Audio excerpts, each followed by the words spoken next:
Painting nurse stories when nurses are SA'd.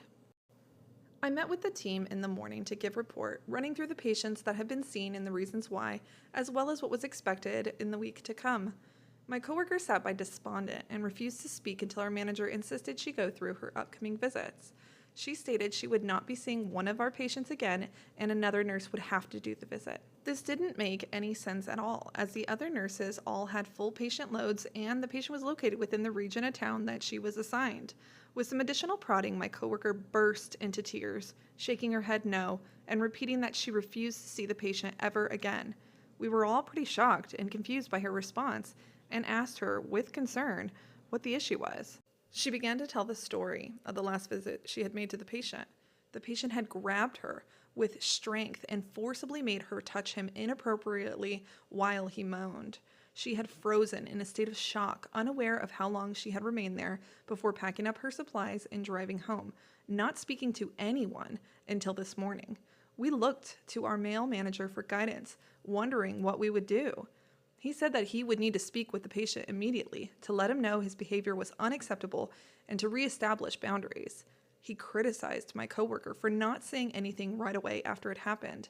Then he looked her in the eyes and said, "You need to find it in your heart to forgive him, and you need to go back and see him again because he needs to have his visits completed." My jaw hit the floor and I stood up. I wasn't the only one.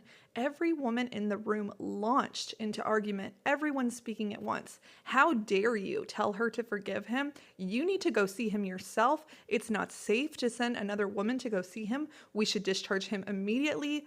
On it went, but my manager pushed back. We wouldn't be discharging. Someone had to complete the visits, and it would not be him. The pressure circled back around, landing on my coworker as every other nurse refused to accept the patient into their rotation. She looked 1 second away from quitting when I spoke up. "I'll do it.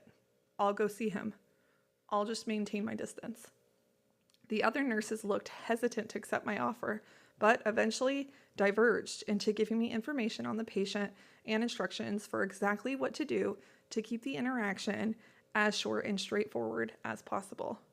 When I later found myself walking up to the door of the patient's home, my heart beat a little harder and sweat formed on the back of my neck. My manager was supposed to have already called and spoke with the patient, so I told myself they would probably be on their best behavior. The patient was sitting in front of the TV when I arrived, lounging on a sofa with their leg elevated.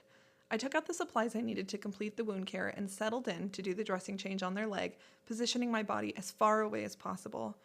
"Here, let me help you," he said, prying his thighs open and grabbing the fabric of his shorts, pulling it up and over to the side, exposing his genitals to me.